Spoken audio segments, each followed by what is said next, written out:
Hi, boys and girls. Miss Garcia here. Happy Friday. So, as I've asked you to do with everything, to have a growth mindset, I've had a growth mindset, and I watched one of the other teachers in our school's videos, and I was like, oh my God, they're so amazing. She's not using her cell phone to record like I have been to make your videos. She used this amazing program. So I was like, well, I'm going to try it out. So this morning I spent some time reading about it, understanding it, playing with it, trying to figure out how it worked. And I'm proud to tell you that this is my first video using it. So it's going to be a little different. Our format's going to be a little different. Hopefully, it's a little easier for you to see everything and it's not so shaky and it's not on my phone. So bear with me through my technical difficulties because I'm having a growth mindset and I'm learning to get better. So I'm going to share my screen with you and I hope you can see this. It says today is Friday, April 3rd, 2020, and we're going to have our calendar on here as well. And it is actually an April 2020 calendar. So again, using my growth mindset, I learned to go online and I learned to get you guys a calendar for the right month so that I didn't have to use the only calendar in my house that originally came from 2018. And I noticed that indeed Wednesday, the 1st, started on a Wednesday on both of them. So even though we've been using that calendar, I'm ready to embrace technology. And so here we go. Will you say the days of the week with me? Ready?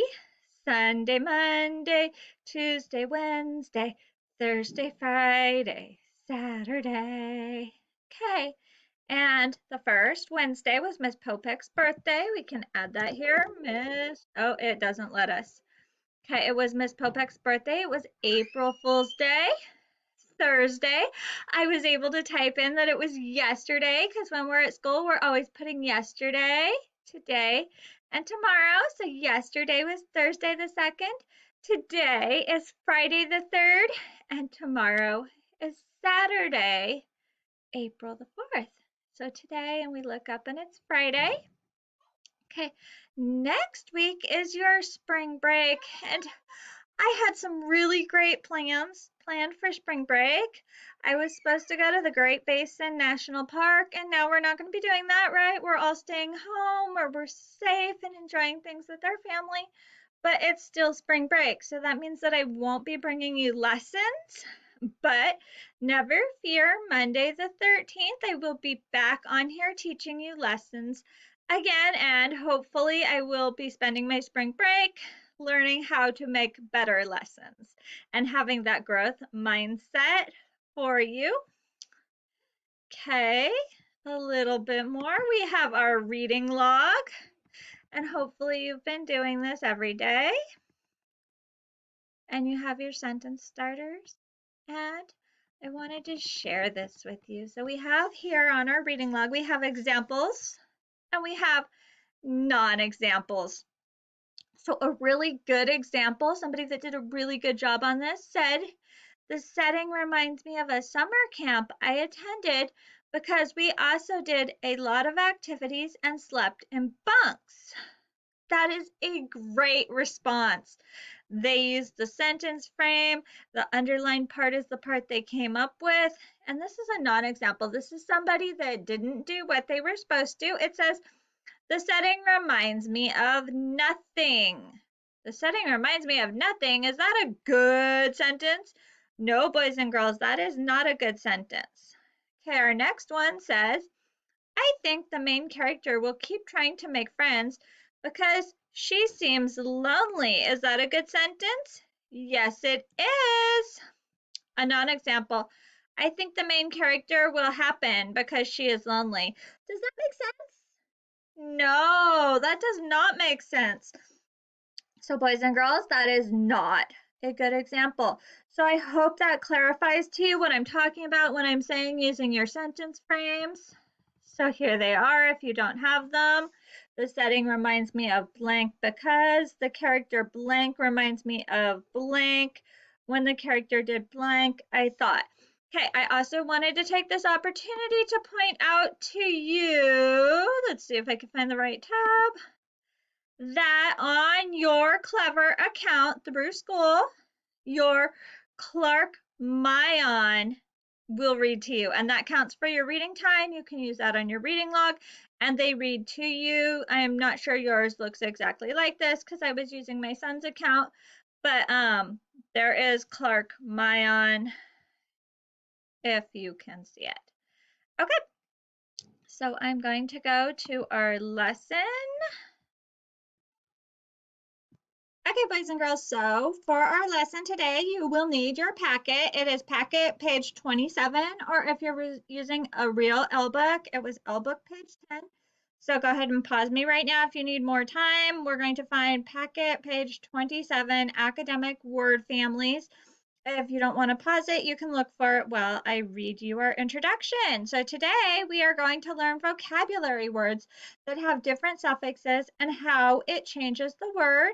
You will need to know this for the SBAC, and you will also need to know this so that you can be a better reader and understand what words mean. And here's our sample from a released question from the SBAC. And on here, the word was assist. And I thought that was so cool because that's one of our words today.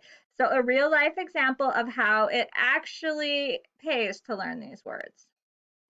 So this is academic word families, which is also the title at the top of your page. And it says, each of the words that we are about to learn is a member of a word family. The words have the same root word, but different suffix endings. If I write the word assist and then add the suffix ants, it forms assistance. They both have the same root word, assist, but adding ants changes assist from a verb, which is an action word, to a noun, which is a person, place, thing, or idea, because they have a different suffix. So here my book looks just like your book, I think, boys and girls. So we have the word assist, which is a verb. And if we clap it, it has 2 syllables, assist, okay? And we have the word assistance, which is a noun. And if we clap it, it has 3 syllables, assistance. Okay, and we have the meaning here, which says to help someone. So assist means to help someone. Okay, the example says pilots dump blank on fires to assist smoke jumpers. And a word that makes sense would be pilots dump water on fires to assist smoke jumpers. And if you look to our next reading, we're going to be reading and learning all about smoke jumpers. Okay, assistance is the noun, and it just means help. Okay, so a smoke jumper gives assistance to the firefighters. Okay, and here's a picture of assist and assistance. So I see these brothers or these boys helping this girl. So to help someone or help is what they're showing here.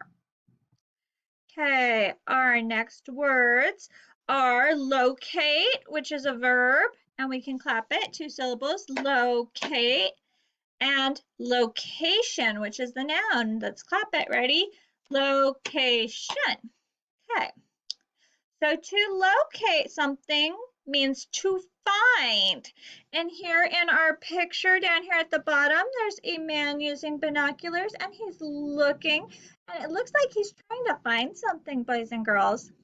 Okay, our example says smoke jumpers locate fires from planes in the air. If you're following along with your book or packet, you can go ahead and write this down. If not, it's okay because you're learning as you watch. Our next one, location, means an exact place. It is dangerous to get close to the location of a fire. So we've now learned 4 words, boys and girls. We are going to use these 4 words. So your 4 words are assist, assistance, locate, and location. So these 4 words right here you're going to use, and we're going to complete the sentences. Will you read with me? Ready? 1, 2, 3. Pilots must blank fires from their planes. What do you think? Assist, assistance, locate, or location? That's right, boys and girls. Locate. Pilots must locate fires from their planes. Okay, number 2, read with me. The blank of a fire is the first thing a firefighter must know. The assist, the assistance, the locate, oh, we already used that one. We're not going to use that one again. Or location. Which one makes sense? Look back in your book. Look at the definitions. Pause it if you need more time. The location of a fire is the first thing a firefighter must know. Okay, number 3, read with me. Firefighters provide blank to put out the fire. We've used locate and location, so the only 2 words we have left are assist and assistance. Firefighters provide assistance to put out the fire. Planes can blank smoke jumpers in battling fire. We have only one left. What word goes there, boys and girls? That's right. Planes can assist smoke jumpers in battling fires. And we're at the bottom now. We're on the last part of our reading lesson. And it looks like that's all I'm going to have time for in this video. So I'll make you another video for math separately. So it says practice. It says people use maps to find an unknown blank. They can use a phone to blank a person. So we're only using these 4 words that we just learned: assist, assistance, locate, and location. So people use maps to find an unknown location. They can use a phone to locate a person. Good job. Last one. A librarian's job is to blank you in finding books. You can ask for their blank at the front desk. So a librarian's job is to assist or assistance, boys and girls. Which one? Assist you in finding books. You can ask for their assistance at the front desk. Very good. Hi guys, here I am back, and I realized that I got so excited with our new technology, I forgot to do our warm-up. So we have a little bit of time left here at the end. We're going to do it as our exit ticket instead of our warm-up today, and I promise I'll get back on track on Monday. So we've read the story. I don't think I have time left to read it, but we do have our question, and it says, what lesson does Jen learn? So if we go back in our story, remember that Jen was working on her writing, and her teacher said that she didn't do it perfectly, and she went home and she fixed her mistakes. So what lesson did Jen learn? I would write a lesson that Jen learned is, and I would look back in the story and do that. So that is your exit ticket today for language arts, because this program I'm using, which is so cool, only has a 15-minute time limit. I am going to have to make you another video for math, even though we did the calendar as part of our warm-up for this. I'll make you a separate videos for math. So I'll see you in the math video. But I hope that this video is a little easier to watch than me filming it on my cell phone, a little less shaky, and I hope that you enjoyed it. And I promise I'll get better at my technology as we do this, and I am able to get calls on Zoom. So if you want to have a chat with me where I help you because you don't understand something, please feel free to email me or call me, and we can set that up. All right, guys, have a wonderful spring break. I will see you on Monday after spring break. And that is all. Bye, guys.